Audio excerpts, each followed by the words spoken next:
Trevor, how are you this fine Monday morning as we recap week number 1 of college football and certainly focus on BYU? Yeah, college football gave the nation a whole lot of drama, didn't they? Florida State beats Alabama. LSU went in and beat Clemson. Miami beat Notre Dame. Texas didn't look like Texas against Ohio State. And then BYU, of course, massive victory. And so it was a fantastic starting weekend. Let's naturally go with what BYU did at LaVell Edwards Stadium on Saturday night in a 69-0 drubbing of Portland State. Trevor, what's at the top of the list of things that BYU did well in your opinion? BYU looked fast. They looked focused. They played angry. They did the things that they needed to do in this game for the most part, which is to say get a rhythm going, play clean. The mistakes generally weren't big mistakes. There were a couple of things that they're going to want to definitely clean up going forward.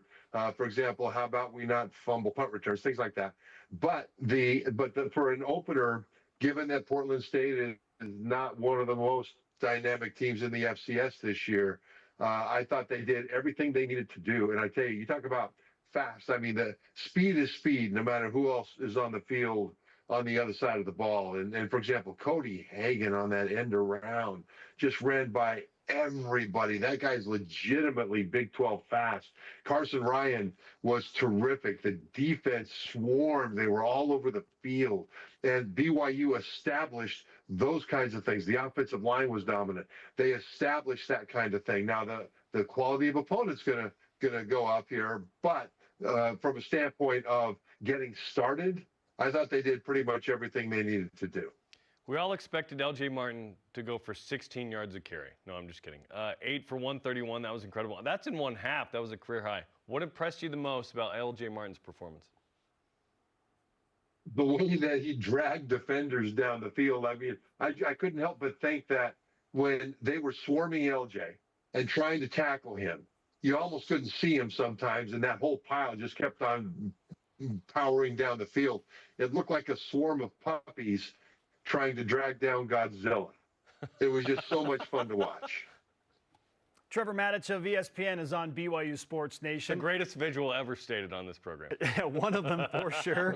Okay, Trevor, let's now get a little nitpicky. It's hard to do after a game like that, but where do you feel like BYU needs to be better if they are going to look as impressive or at least on the right trajectory against Stanford pushing forward into game number 2? Well, again, on special teams, let's not turn it over. I mean, that's important. I would like to see him actually get to the quarterback and bring him down and sack him more. They only had 2 sacks in this game. There were only 20 pass attempts, I think, by Portland State. But the defensive front was far more dynamic, and they were beating their opponent in front of them individually, and that's really good. I'd like to see him close it out now. From a standpoint of Bear Bachmeier, he did really well. I mean, for a freshman starting this game, he did a really nice job. But if you want to nitpick it, that 22-yard touchdown pass to Carson Ryan, for example, was a vertical throw down the left seam, but it was thrown a little bit short. And against a Big 12 defense, that underneath trailing defender probably would have turned around and either broken it up or intercepted it at the goal line.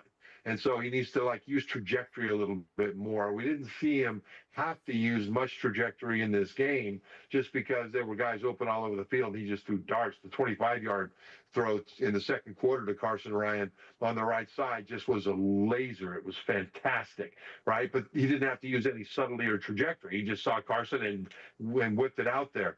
And I thought that's one of the things he did really well. I thought that Bear did not stand around in the pocket looking for something to do. He made quick decisions and he got the ball out. And those are things that are really good. But from a standpoint of scanning the field, didn't have to do it much.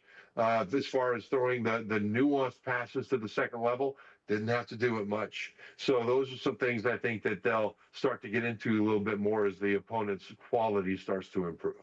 51 yards allowed is the second fewest in BYU history, which is incredible. 51 yards, not in a quarter, not in a half, in a game. Obviously, Portland State stinks. But what did you like from BYU's defense that you feel is sustainable from what was the Big 12's top defense a year ago?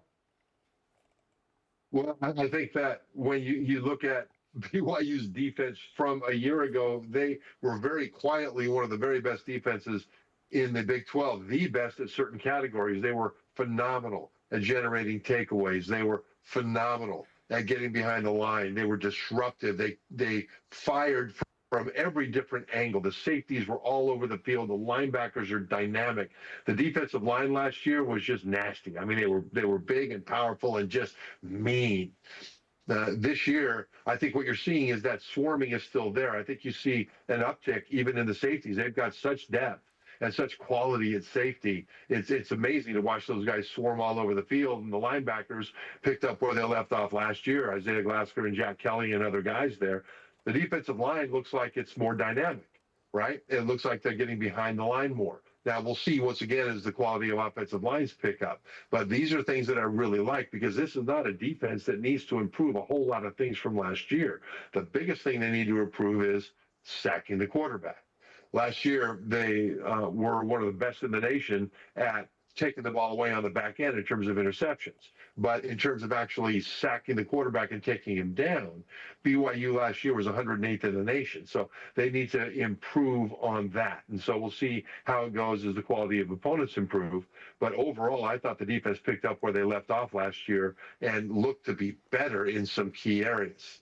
It's another Matich Monday on BYU Sports Nation. Let's now widen the lens a little bit and look at BYU and where they fit among the nation's best. We asked you last week, with BYU one spot out of the AP Top 25, if they could do something against Portland State to jump in. Boise State lost, but then Utah's just behind BYU and looked really strong against UCLA. So, Trevor, when it all shakes out, that first poll from the media after actual games, do you believe BYU should be and deserves to be in the top 25? I think they're good enough to be in the top 25. The question is when the voters in the AP and the coaches polls will see that and put them there. Right now, it really doesn't matter much. And we saw last year the value of BYU sneaking up on people. Last year, I don't think teams in the Big 12 thought BYU was much of a threat. Well, it turned out they were a big threat. BYU went 11-2 over the course of the entire season last year. But I think this year, them not being in the top 25 gives them something to be artificially angry about. And that's important. I say artificially because the biggest favor you can do to a football team is to make them feel disrespected. And in this case, it's just give them an excuse to feel disrespected, even if that excuse is pretty thin. And not being included in the top 25 right now with a freshman at quarterback and then a win over an FCS team that's not going to do a whole lot this year, being upset about that is probably not reasonable.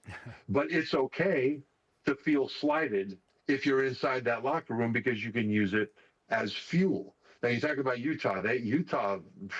Utah looks really strong this year. Arizona State's going to be really strong.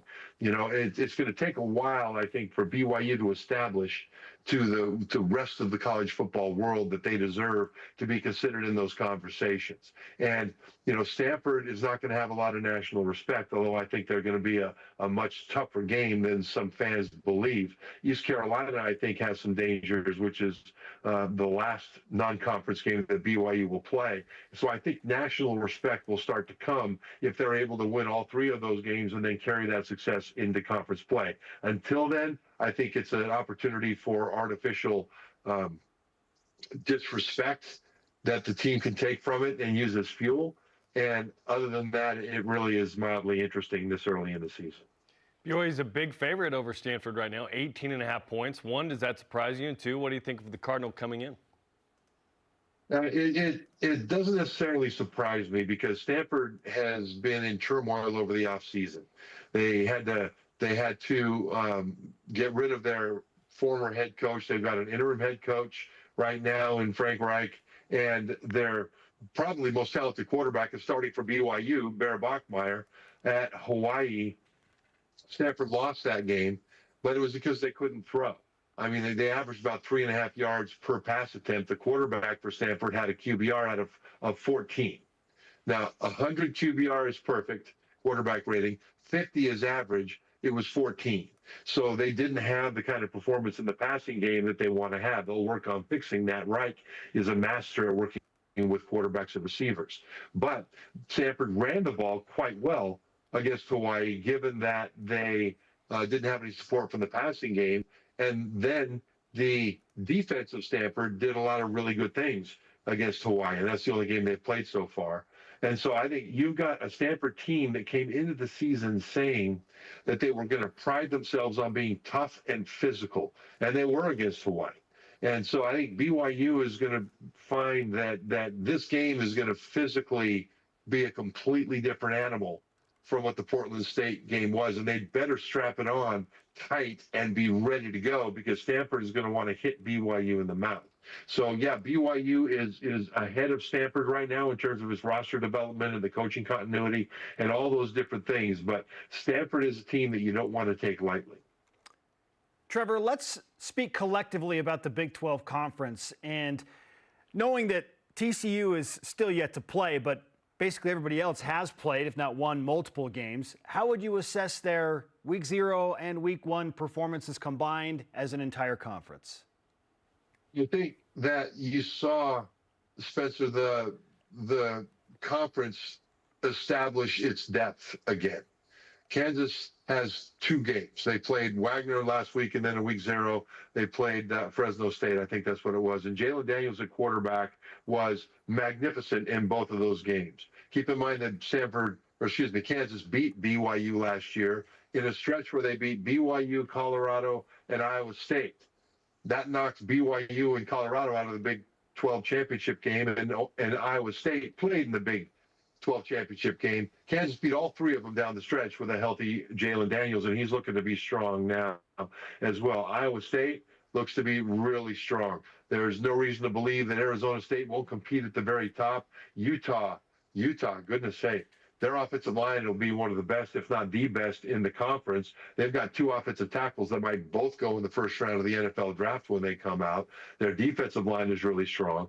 Devin Dampier at quarterback, the transfer from New Mexico, was electric against UCLA, and he really improved his passing over what he did in New Mexico. He could always run the ball and be a dynamic physical presence that way. But from a passing standpoint, it looks like he's really improved dramatically from last year to this year. And so Utah right now is, there are people that think Utah could win the Big 12, and I'm one of them. Utah is that good. And so you've got a conference that Cincinnati last year really struggled, but they brought most of their team back, and they took Nebraska to the wire, just barely lost to Nebraska in the opener. And a lot of people think Nebraska is a dark horse to get into the playoff, at least before that Cincinnati game. We'll see what happens now going forward. But Cincinnati could be a tough out. The whole point is that the Big 12 last year was incredibly deep and a tough league to compete in at the highest levels. This year, I think it'll be the same way. I think the Big 12 is going to be an exciting conference race all the way to the very end. And I think that as long as the young quarterback, Bear Bachmeier, can continue his progression, BYU can be one of those teams that's in the mix. And then it'll come down to who makes a mistake at a key point, who makes a play at a key point that'll determine who plays for the conference championship. Trevor, let's just finish with this. How are you feeling about the approaching season and the madness that awaits you in your role, not just here with us, but for ESPN? It'll be fun. I mean, I'll be on Saturdays, every Saturday on ESPN2 doing what we call wraps, which is you wrap around games. So you do any necessary pregame shows, you do halftime, and then any postgame fills between the end of one game and the kickoff of the next game kind of thing. So I'll be on all day long from noon to midnight. Every Saturday, I'll be on Tuesdays and Wednesdays doing wraps for those games when they get kicked off. I'll be doing lots of Sports Center and things like that. So I'm looking forward to it. And the thing is, this opening weekend showed that there are a lot of teams capable of competing at the highest level.